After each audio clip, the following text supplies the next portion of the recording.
So dito ipapasok nyo na yung limit sa loob ng square. Tapos i-determine nyo yung nasa loob. Dito naman sa isa, pareho lang. You just have to kunin nyo lang well, di ba kasi may square na involved, so limit muna ng numerator, limit ng denominator, and then limit of each term.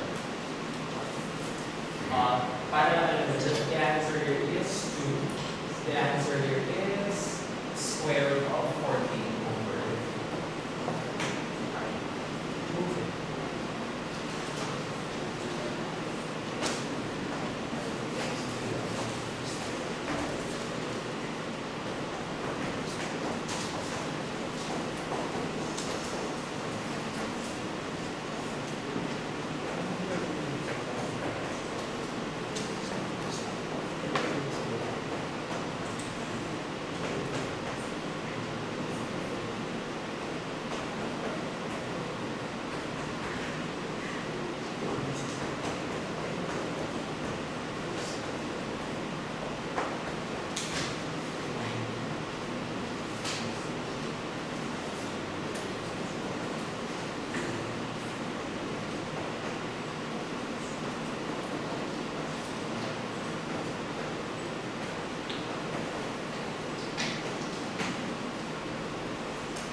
Okay.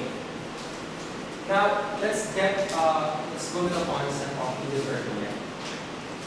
What if we have a rational function? Ito kasi mga problematic, mga rational. And then, yung limit of f of x as x approaches a, and limit of g of x as x approaches a is equal to 0. Plus, pag is equal to 0, nag-exist pa rin yung numbers yan. So, the limits still exist, but they are just equal to 0. Now, we can form the rational function f of x, g of x. Pag ginawa mo na yung limit ito as x approaches a, what will you get? You will get here 0 over 0. So, ang 0 over 0, hindi undefined ang tawag natin doon. We call that to be an indeterminate. Now, an indeterminate, ang limit niya, it may or its limit may or may not exist.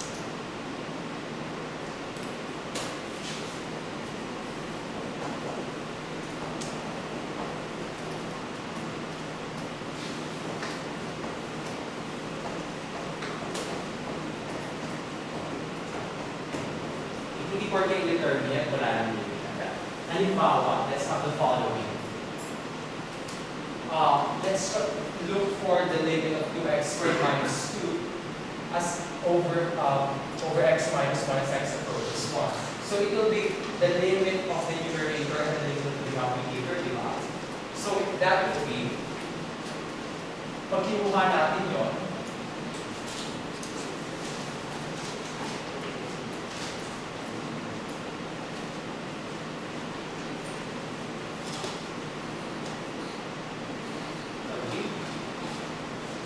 that's the case, that would be 2 times 1. So 1 squared, that would be 1. 2 minus 2, that would be 0 over 0. So, dahil diba, kapag limit of 2x squared minus 2 as x approaches 1 is equal to 0, and the limit of x minus 1 as x approaches 1 is equal to 0. Ang meron tayo ay indeterminate.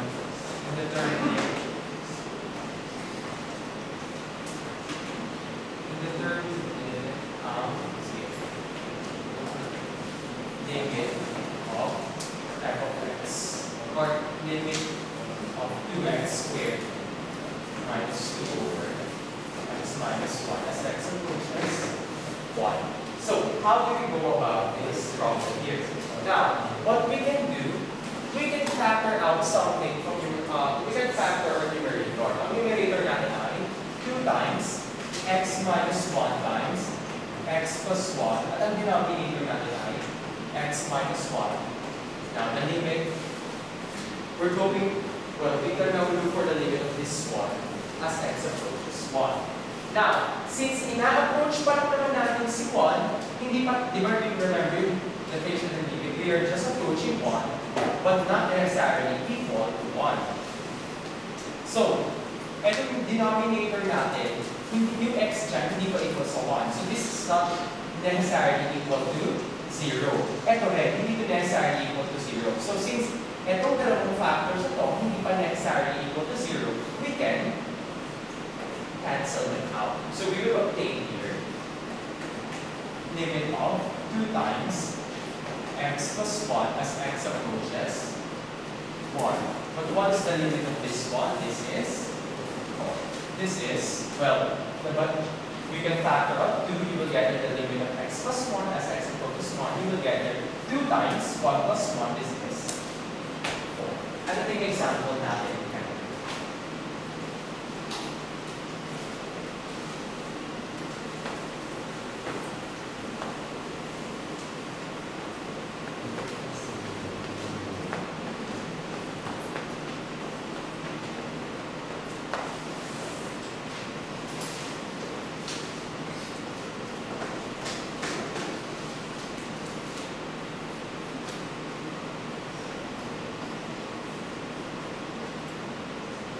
Okay, how about for this one?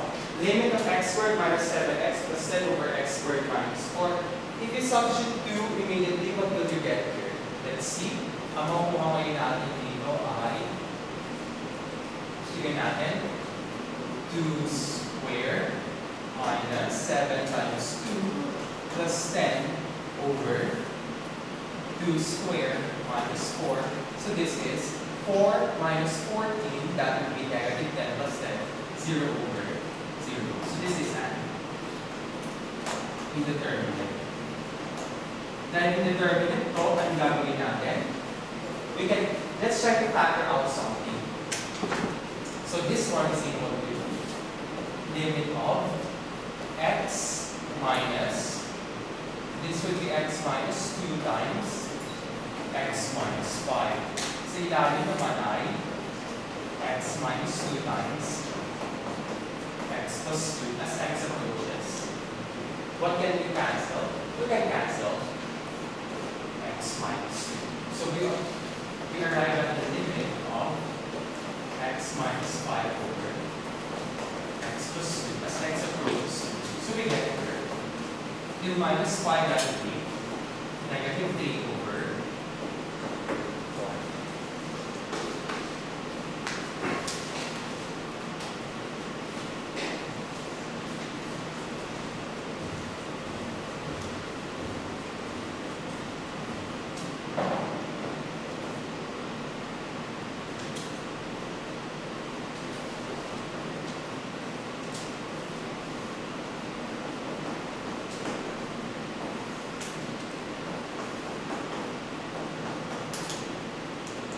Okay, how about for this one?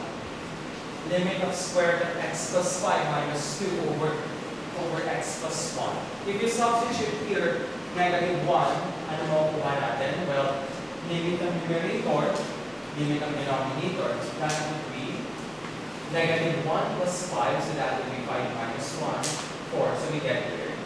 So square root of negative 1 plus 5 minus 2 over negative 1 plus 1. We get here. It would be square root of 2, that would be 2, square root of 4, that would be 2 minus 2 over 0. So this is 0 over 0. Indeterminate again. So, how can we remedy this problem here? So far, ginagawa natin yung factor out lang tayo. Now, we are now involved in the radical side here. Kapag may radical tayo or square root, what did we learn from Math 17? We can rationalize. So, we are rationalize ngayon. Now, this time, medyo bago yung term natin. Rationalize the numerator. Kung i-rationalize natin yung numerator, ang ipapamultiply natin ay yung conjugate niya. So, that would be square root of x plus 5 plus 2 over. Of course, kailangan, ang i-multiply mo dito ay 1 lang. Square root of x plus 5 plus 2. So, okay lang i-multiply ito dahil ang quotient na ito ay equal sa 1. This entire figure is equal to 1. So, I can. So, what do we get here? We get here, pag i-multiply natin yung numerator with the numerator, we get here, these are factors of, or, ano yun, so yung difference of 2 squares. Okay, factors ng difference of 2 squares, we get here, okay, square root of x plus 5 square minus 2 square. Limit as x approaches negative 1 over sa ilalim naman ay x plus 1 times square root of x plus 5 plus 2. Okay? Kadalasan class sa pag-rating problem, yung advantages na huwag mo mag-multiply na. Baka kasi hindi naman kailangan, kasi nag-evaluate naman tayo ng limits. Kasi kung nag-multiply kayo, baka lalo humirap lang yung process nila. Just leave it as it is. Kung baka yung talaga siya lang. So, equal to ngayon sa limit of this one would be x plus 5 minus 4 over this difference is x plus 1 times square root of x plus 5 plus as x approaches negative 1.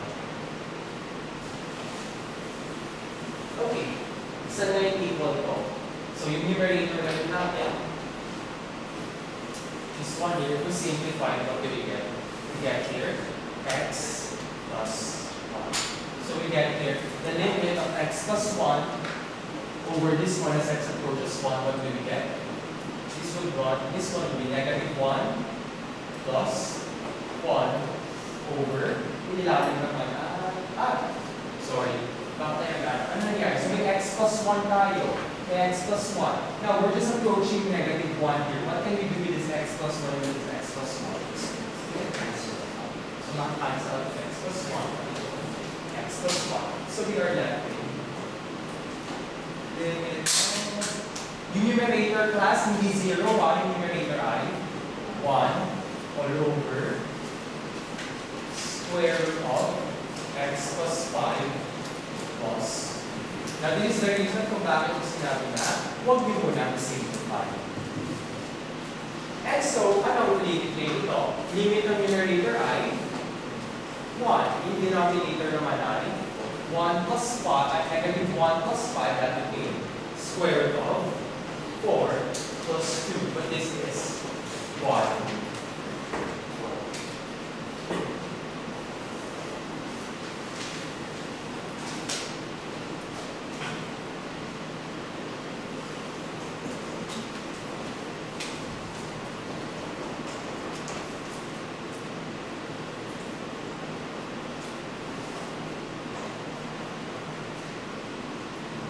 Okay, let's have this one. Limit of x plus 1 over cube root of x plus 1 as x approaches negative 1. If you substitute negative 1 immediately, what will you get as a numerator? 0 over cube root of negative 1. Negative 1 plus 1, so 0. So this one is an indeterminate once again. Ano gagawin natin? Since involved tayo ng rational or ng radical, what do we do? Rationalize. Paano nyo rationalize? Ito natin go with a cubic function or a cube root. Ano ang ginagamit ng rationalize? Value square root of. So that would be cube root of x square. Tapos, dahil plus to, ito ay minus. So, just remember this one. A cubed plus b cubed is equal to a plus b times a squared. Dahil plus to ay minus ab plus squared. So a cubed minus b cubed naman, ito ay a minus b times minus a squared plus ab plus b squared.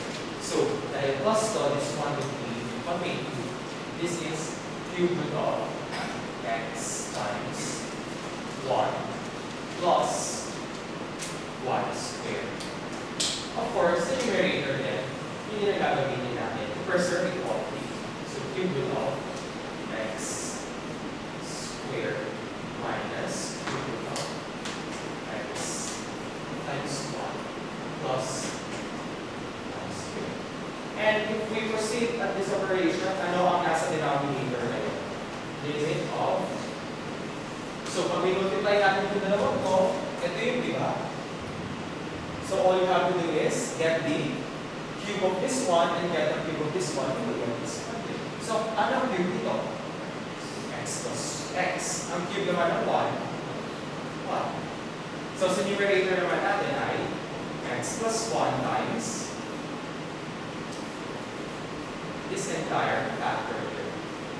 That would be cube root of x squared minus cube root of x plus 1. As x approaches negative 1. Now, what happens here? Math answer yung x plus 1. So, we are left with, okay, kasi bago tayo tumuloy, we are left with kasha pa. Hindi na yung state natin siya pagkakulat. Limit of cube root of x squared minus cube root of x plus 1. As x approaches negative 1. Pero ano limit ito? This would just be limit ng bawat term. But that would be negative 1 cubed, that would be negative 1. Negative 1 squared, that would be positive 1. Minus negative 1 cubed, negative 1, a cube root of negative 1, that would be negative 1. And then plus 1. The answer is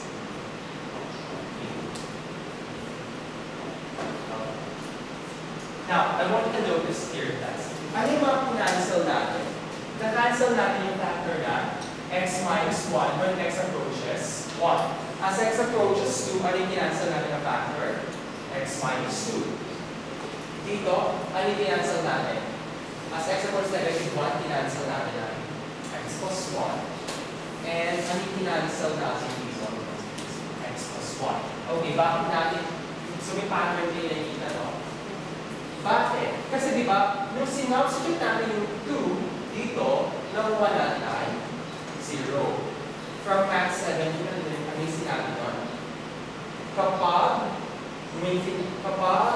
nag-substitute yung particular number dito at number is 0, what can you say about that number? Or in particular, what can you say about x minus 2? Ano relationship ni x minus 2 with x squared minus 7x plus 10? Factor. Ano yung theorem na yun? Factor theorem yung pangalan. So, ibig sabihin, parang kapag may nakita ng ganyan na x, parang hindi transpose mo lang ito sa kabila. Parang ginagaya mo na. So, may x minus 2 so, pag hindi ito, 0 lang. So, alam mo, ito yung gusto mong tanggalin mo yung x minus 2. Dito naman, pilipan ko na yung negative 1 sa kabila, makuha natin x plus 1. So, alam mo dapat, yung goal mo matanggal, x plus 1. Ganun din dito. It is x plus 1. Okay?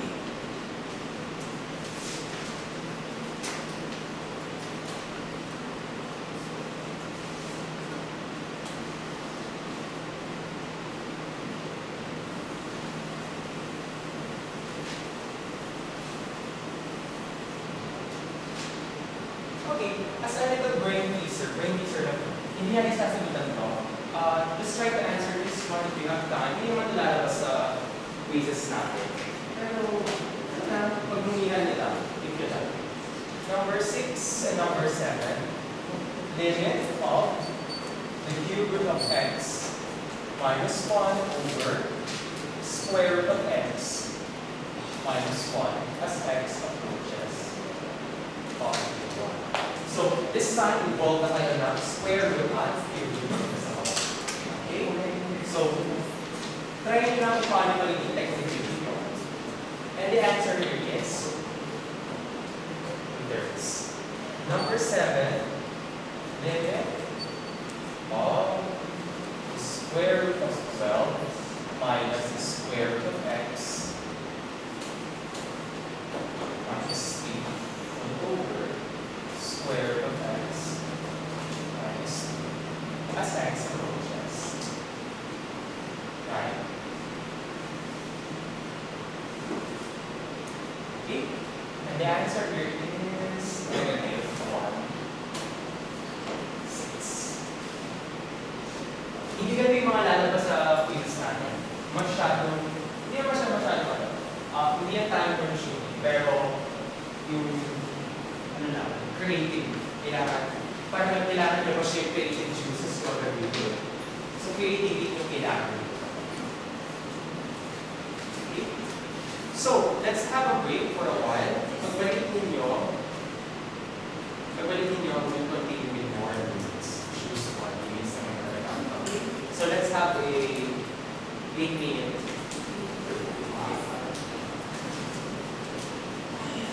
Good job mo ba?